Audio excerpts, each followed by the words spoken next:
Hello students, in today's lecture we discuss about the chapter number 1 reproduction in organism और वो जो unit के अंदर इंक्लूडेड है वो यूनिट का नाम है रिप्रोडक्शन। ओके, अब रिप्रोडक्शन का एक सिंपल मतलब ये है कि भाई ऑर्गेनिज्म के थ्रू परफॉर्म होने वाला एक फंडामेंटल लाइफ प्रोसेस या तो फिजियोलॉजिकल प्रोसेस का एग्जाम्पल या तो एक ऐसा फंक्शन जो फंक्शन के सपोर्ट से वो अपने ही जैसा एक ऑफस्प्रिंग जनरेट कर सकता है। तो ये चैप्टर के अंदर सबसे पहला पॉइंट आप लोगों को दिख रहा है लाइफ स्पान। लाइफ स्पान का मतलब क्या है? So each and every organism can leave only for a certain period of time, क्योंकि हर एक लिविंग ऑर्गेनिज्म की जो एज है, लाइफ स्पान है, वो डिसाइड की गई है। तो लाइफ स्पान का साइंटिफिक लैंग्वेज के अंदर अगर हमें डेफिनेशन देना हो, सो कोई भी पर्सन का बर्थ से लेकर के चालू होने वाला टाइम पीरियड, और वो टाइम पीरियड कब तक ख़त्म नहीं होता? Up to the natural death. So birth से लेकर के नेचुरल डेथ के बीच का जो टाइम पीरियड है उनको साइंटिफिक लैंग्वेज में बोला जाता है लाइफ स्पान। अब हर एक ऑर्गेनिज्म की लाइफ स्पान एक दूसरे से कुछ ना कुछ अलग अलग होती है। तो आप लोगों को एक पूरा का पूरा टेबल दिख रहा है। टेबल के अंदर जैसे ये मैंने लिखा हुआ ऑर्गेनिज्म का नाम कि भाई एलिफेंट की जो लाइफ स्पान है 60 to 90 ईयर्स, रोज़ की लाइफ स्पान है 5 to 7 ईयर्स, डॉग की लाइफ स्पान है 20 to 30 ईयर्स, टॉर्टोइस की लाइफ स्पान है 100 to 150 ईयर्स, काउ की लाइफ स्पान देखो 20 to 25 ईयर्स, पैरट की लाइफ स्पान 140 ईयर्स, क्रॉ की life span 15 years, mango tree की लाइफ स्पान 300 ईयर्स। तो ऐसे हर एक ऑर्गेनिज्म की जो लाइफ स्पान है वो कुछ ना कुछ डिसाइड की होती है। सो ये लाइफ स्पान जो है may be they are short. Short मतलब कितनी? As a few days. And may be a long. Long मतलब फ्यू थाउजेंड ईयर्स। अब चाहे वो शॉर्ट हो या लॉन्ग हो, हर एक ऑर्गेनिज्म की लाइफ स्पान कुछ ना कुछ फिक्स होती है। अब ये एक बहुत ही मोस्ट इंपॉर्टेंट पॉइंट आपको दिख रहा कि life span of organism is not correlate with the size of organism. जैसे आपको यहाँ पे मैंने दो एग्जांपल्स दिए हुए हैं। अब पहला एग्जांपल दिख रहा है आपको क्रो एंड पैरट का। तो क्रो और पैरट बॉडी की साइज लगभग दोनों की एक दूसरे के जैसी ही है, पर जब आप दोनों का लाइफ स्पान देखोगे तो क्रो का देखो 15 ईयर्स एंड पैरट का आप लोग देख सकते हो 140 ईयर्स। तो दोनों की बॉडी की साइज भले ही सेम जैसी हो पर लाइफ स्पान अलग अलग है। सेकेंड एग्जाम्पल मैंगो का ट्री और पीपल का ट्री। सेम टू सेम दोनों की लगभग साइज एक जैसी ही है, पर पीपल के ट्री का life span approximate 1500 years and mango के ट्री का लाइफ स्पान आपको मैंने दिखाया 300 ईयर्स। तो लाइफ स्पान और ऑर्गेनिज्म की बॉडी की जो साइज है उन दोनों के बीच में कोई रिलेशन नहीं है। अब next point, what ever the life span, कितनी भी लाइफ स्पान हो, हर एक ऑर्गेनिज्म का डेथ जो है वो सर्टेन है, कंफर्म है। जिसका बर्थ होता है उसका डेथ कंपलसरी होगा ही। So we can say that no one is immortal. Immortal मतलब जिसका डेथ न होने वाला हो। तो एट प्रेजेंट लगभग ऐसा कोई ऑर्गेनिज्म नहीं है, हाँ एक्सेप्ट यूनिसेल्यूलर ऑर्गेनिज्म। जो ऑर्गेनिज्म एक ही सेल से बना हो वो इममॉर्टल है। क्यों? क्योंकि आपको पता है कि भाई ये यूनिसेल्यूलर ऑर्गेनिज्म जो है वो माइटोसिस नाम के डिवीजन से असेक्सुअली क्या हो जाता है? डिवाइड हो जाता है इनटू दी 2 प्रोजेनी सेल्स। तो एक यूनिसेल्यूलर ऑर्गेनिज्म एक था, जो डिवाइड होकर के दो में कन्वर्ट हो गया तो उसका कभी भी डेथ नहीं होता है, बल्कि उसका डिवीजन हो जाता है दो प्रोजेनी सेल्स में। ओके, अब चलते हैं जनरल इंट्रोडक्शन ऑफ रिप्रोडक्शन से रिलेटेड। सो रिप्रोडक्शन है क्या? सो आपको डेफिनेशन दिख रहा है कि भाई reproduction is the biological, physiological life process. तो ये बायोलॉजिकल या तो फिजियोलॉजिकल लाइफ प्रोसेस में organism gives rise to young ones, मतलब अपने ही जैसा, similar to itself young ones या तो ऑफस्प्रिंग को जनरेट करने की कैपेसिटी को बोला जाता है रिप्रोडक्शन। सो नया बनने वाला ऑर्गेनिज्म, तो कभी न्यू ऑफस्प्रिंग पहले ग्रो होगा, ग्रो होने के बाद मैच्योर होगा, एंड मैच्योर होने के बाद अगेन वो भी क्या करेगा, एक नए ऑफस्प्रिंग को जनरेट करेगा। सो साइकिल ऑफ बर्थ, बर्थ से ग्रोथ, एंड ग्रोथ के बाद फाइनली डेथ, तो ये कंटिन्यूअस साइकिल जो है वो पूरी की पूरी ऑर्गेनिज्म के अंदर चलती रहेगी। सो ये रिप्रोडक्शन का इंपॉर्टेंस क्या है? So because of reproduction organisms are able to make continuity of species. अब आपको मैं बताऊं कि भाई कोई ऑर्गेनिज्म की सरनेम ए है और उसकी लाइफ स्पान 70 ईयर्स की है, और वो ऐसा चाहता है कि भाई 70 ईयर्स के बाद भी मेरी जो ए सरनेम है वो अर्थ के ऊपर रहे, तो उसको क्या करना है, रिप्रोडक्शन करना है, ताकि रिप्रोडक्शन के थ्रू उसका एक ऑफस्प्रिंग जनरेट होगा जिसकी भी सरनेम ए ही होगी। So because of reproduction organism are able to continuity of species generation after generation. अब आप लोगों को पता है कि भाई all over the world, biological world के अंदर हर एक ऑर्गेनिज्म की बहुत ही अलग अलग अलग अलग डाइवर्सिटीज है। तो ये ज़्यादा डाइवर्सिटीज होने की वजह से each of the organism has evolved its own mechanism to multiply and produce offspring. मतलब हर एक रिप्रोडक्शन का जो तरीका होता है, अलग अलग ऑर्गेनिज्म के अंदर रिप्रोडक्शन का जो तरीका है, मैकेनिज्म है मल्टीप्लाई होने का, वो एक दूसरे से बिल्कुल अलग अलग होगा। तो ऑर्गेनिज्म कौन सी मेथड से, कौन से मैकेनिज्म से रिप्रोडक्शन करेगा, they are totally dependence on the some factors. तो उसमें पहला फैक्टर्स है ऑर्गेनिज्म का हैबिटेट, कि वो कौन से एरिया में रहता है, एरियल है, एक्वेटिक है, टेरेस्ट्रियल है, बाइपेडल लोकोमोशन वाला है, क्वाड्रापेडल लोकोमोशन वाला है। सेकेंड एग्जाम्पल है उसका इंटरनल फिजियोलॉजी, कि बॉडी के अंदर इंटरनली फिजियोलॉजिकल रिएक्शन कैसे होती है। एंड दूसरे फैक्टर्स, ये सभी के सभी फैक्टर्स रिस्पॉन्सिबल होते हैं कि how this organism is reproduce, कि ये ऑर्गेनिजम्स कैसे रिप्रोड्यूस होंगे।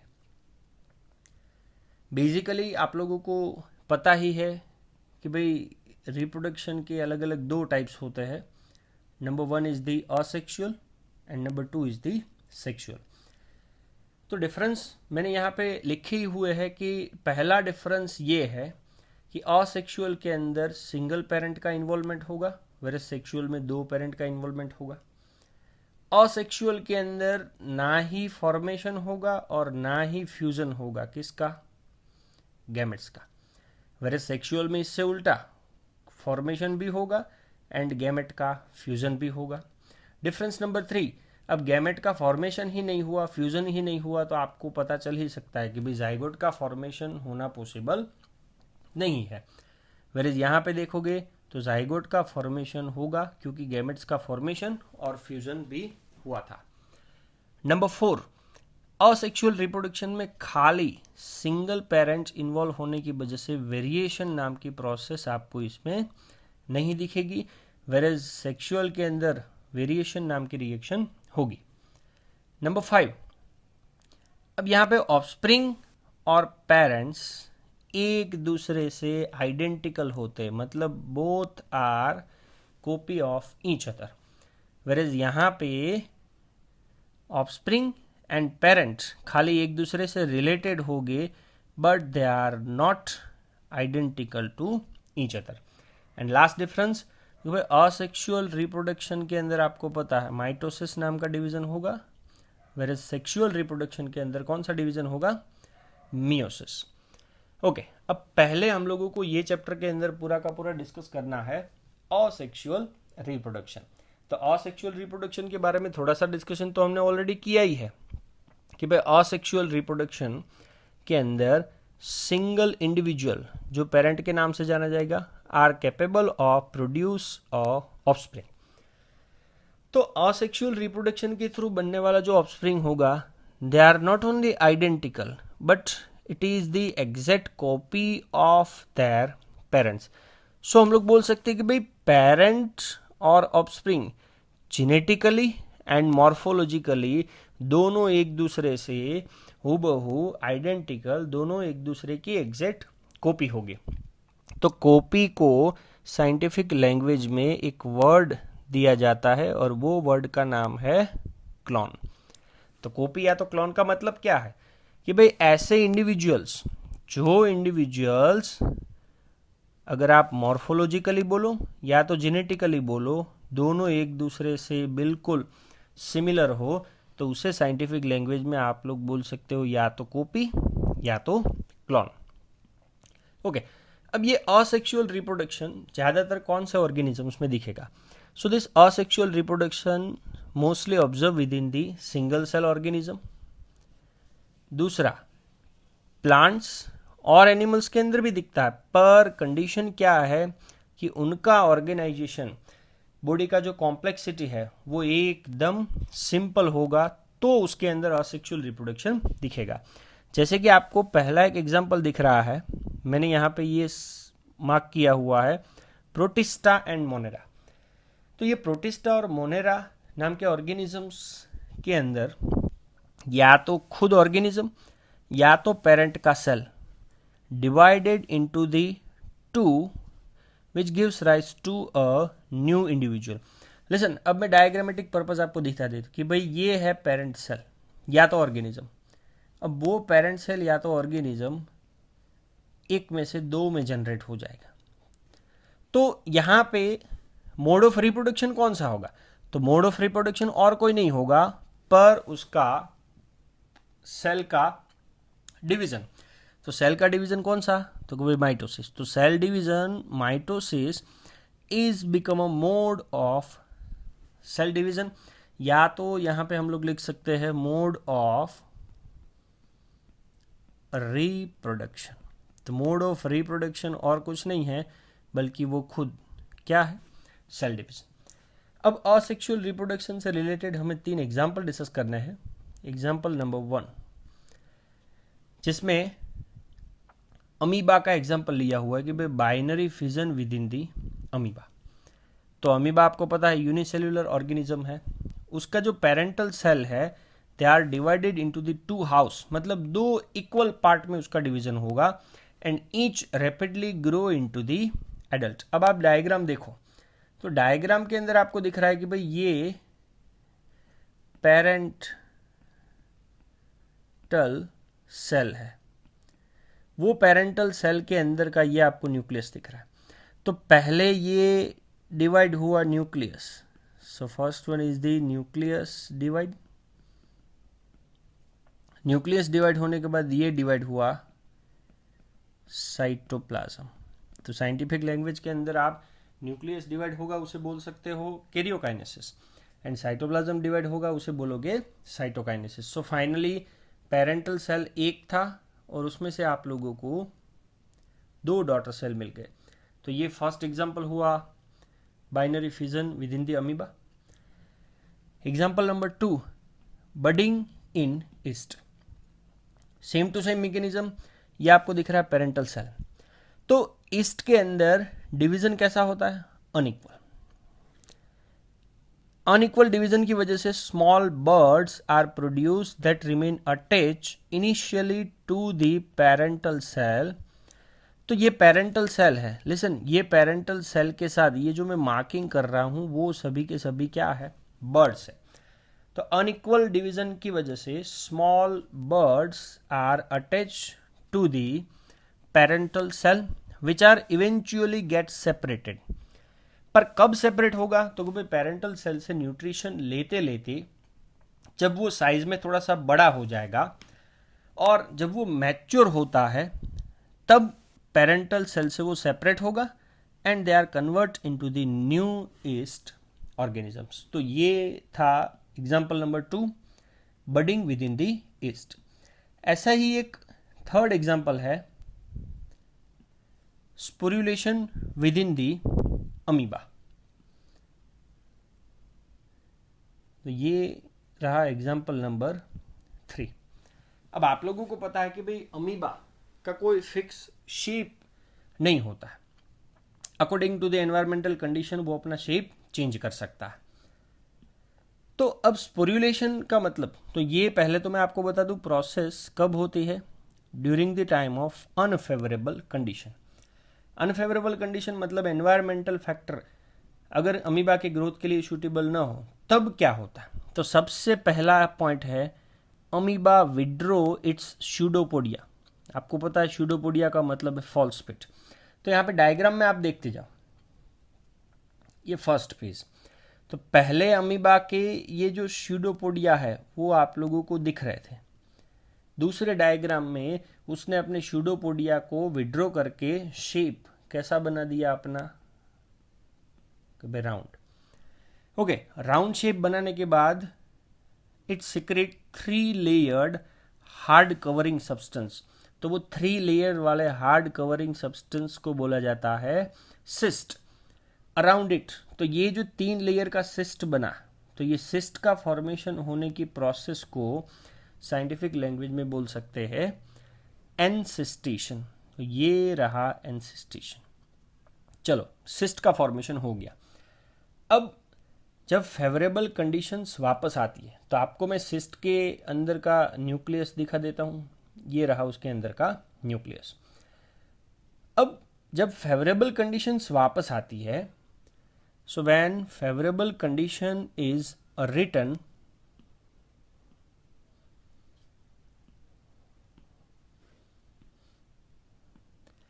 एनसिस्टेड अमीबा। एनसिस्टेड अमीबा मतलब जिसके आजू बाजू में सिस्ट था वो डिवाइड होगा bye multiple fission. Listen, multiple fission का मतलब आप लोगों को बाइनरी में पता था कि भाई एक पेरेंटल सेल में से 2 ही ऑफस्प्रिंग बन सकते हैं, पर यहाँ पे एक पेरेंटल सेल में से बहुत सारे ऑफस्प्रिंग बनेंगे।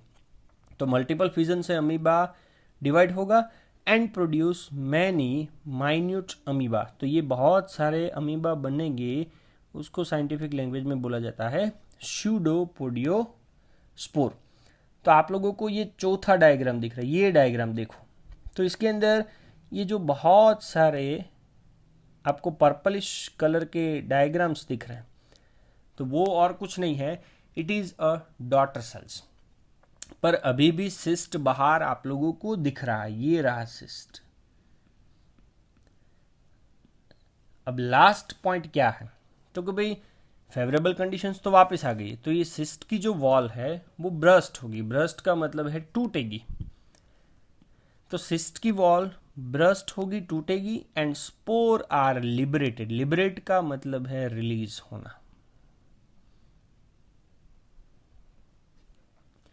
इन the surrounding medium to grow up into the many amoeba.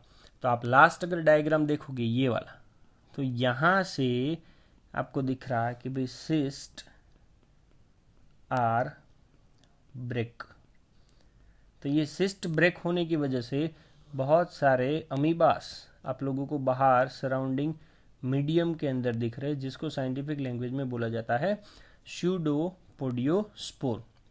So this is the example of sporulation within the amoeba. Thank you very much. Jai Hind.